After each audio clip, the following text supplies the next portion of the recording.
거슬러 올라가 10년 전에 어느 날 친구들이 화이트를 보러 가자더라고요. 그게 대체 뭔가 싶어서 검색을 해봤더니 풀네임은 화이트 저주의 머시갱. 당시 네이버 평점 기준 10점 만점에 6점짜리 공포 영화였습니다. 평점 알바를 쓰는 게 당연한 시기였음에도 불구하고 이 정도로 혹평 가득한 영화라니, 이건 좀. 이미 예약을 했다니까 말은 아꼈지만 이미 제 기대치는 바닥을 뚫고 내려가 있었고, 저는 영화관 자리에 앉는 그 순간까지도 시간이 아깝다는 생각을 했죠. 그런데 2시간 뒤 이게 웬걸?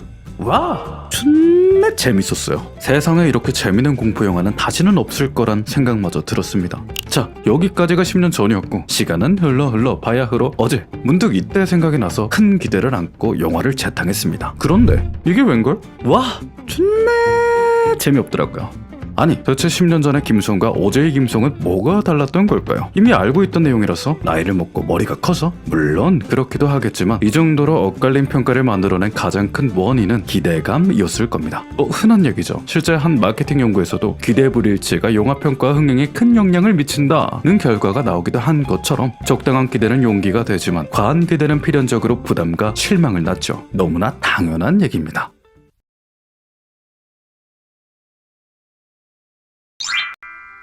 우리 인간은 지난 수백 년간 정말 놀랄만한 성과를 이뤘습니다. 인지혁명, 농업혁명, 과학혁명을 거치고 생산과 지식의 총량이 급팽창하게 되었죠. 전세계 어디서든 제 영상을 볼 수 있다니, 무인자동차가 나온다니, 로켓을 쏜다니, 와, 호모 사피엔스, 너 진짜 니값 한다? 그래요, 당연한 일이었습니다. 이렇게 연이은 기술적 혁신 속에서 어떻게 안 하고 배기겠습니까? 기대를요. 우리 좀 짜린데. 우리는 상상한 걸 모두 이뤄냈고 그렇게 생각하는 게 너무나 당연했죠. 인간은 특별하다. 본능을 억누르는 이성을 갖췄으며 다른 동물과 격이 다르다. 합리적인 판단만 내리며 인간에게 불가능은 없다. 완벽한 존재라고요. 의지만 있으면 할 수 있다. 교실에서는 꾸준히 이상을 가르칩니다. 여러분도 될 수 있어요. SNS는 세상에 완벽한 사람들이 준내게 많은 것처럼 생각하게 만들죠. 아니, 당연하지 않습니까? 최상위 포식자의 위치에서 핵도 만들고 인공생명체까지 만드는 인간님이 식욕도 성욕도 못 참겠습니까? 분노나 우울을 극복 못하겠습니까? 유튜브나 보며 할 일을 미루는 한심한 짓거리를 하겠습니까? 쓰레기를 바닥에 버리지 않는 간단한 도덕적 규율조차 지키지 못하겠습니까? 우리는 뭐든 해낼 수 있는 호모 사피엔스인데요. 인간에 대한 기대치, 인간이라면 마땅히 해야 할 기준은 점점 높아져만 갑니다. 그럼에도 우린 늘 이 기준을 비인간적인 사람을 걸러내고 심판하는 수단으로 사용하죠. 완전 쓰레기네. 이것도 제대로 못하냐? 오늘도 혼자네. 얼마나 번다고?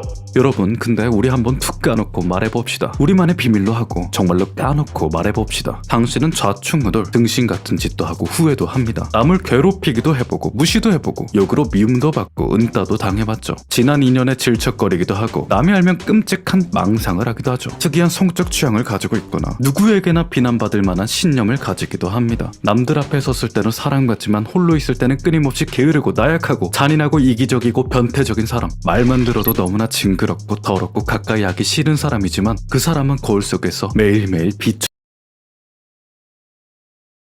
지는 사람입니다. 님이기도 하고 저이기도 하죠. 그렇습니다. 적어도 저희 두 명은 인생 연차가 쌓이면 쌓일수록 기대에서 더 멀어지는 기분이죠. 그러나 걱정 마십시오. 아니야. 위대하신 인류 역사의 현자님들이 저희 둘만의 일이 아니라고 말해주니까요. 아니, 오히려 인류 역사상 이렇지 않았던 사람이 단 한 명도 없었다고 호언장담합니다. 만일 그런 사람이 있었다면 당신을 속였거나 인지 부조화가 세게 온 나르시시스트라서 스스로를 속인 거라고까지 말하죠.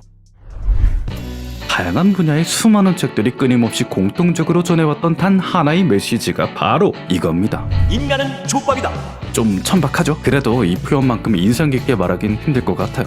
너는 족밥이다. 사실 나도 족밥. 리처드 도킨스는 이기적 유전자에서 인간은 태생적으로 족밥. 이라고 말했고, 마키아벨리는 군주론에서 인간은 죄다 족밥이다. 라고 말했고, 공자는 논어에서 나도 족밥이다. 라고 말했습니다. 우리들이 스스로 얼마나 완전해야 할지를 되새길 때 적어도 제가 읽은 명저들은 어떤 책이든 단 한 권도 빠지지 않고 모두 각자 다른 방식으로 우리가 얼마나 불완전한지 설명하려 들죠. 인간이 얼마나 족밥인지, 얼마나 많은 사람들이 족밥처럼 굴고 있는지, 넓은 우주 속 우리가 얼마나 하찮은 족밥인지를 수많은 표본과 연구를 앞세워 끊임없이 알려줍니다.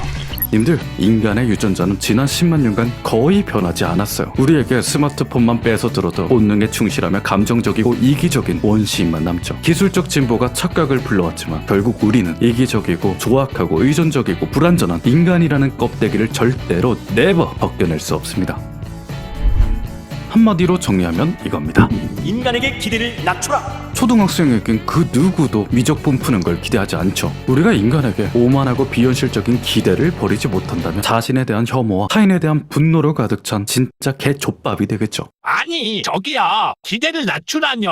뭐 제가 한 말이 맞지 인간은 모두 쪼다니까 인류애를 버려라. 는 말처럼 들리셨을 수도 있겠습니다. 고로 오해가 없도록 이 뒤에 관심은 더 가져라 또 추가하도록 합죠. 자, 여러분, 인간이 족밥이라는 명제는 수많은 학문들이 증명해내온 팩트입니다. 우리도 종종 깨닫게 되는 사실이고요. 그러나 세상을 한번 보십시오. 조악하고 결점투성이인 인간임에도, 이기적이고 잔혹한 인간임에도 인간들은 꽤나 자주 그 본성을 억누르고 한계를 깨고 이상을 추구하려 노력합니다. 당장 수많은 예능 썸네일을 제치고 조금이라도 자기 개발을 하기 위해 이 영상을 클릭한 당신처럼요.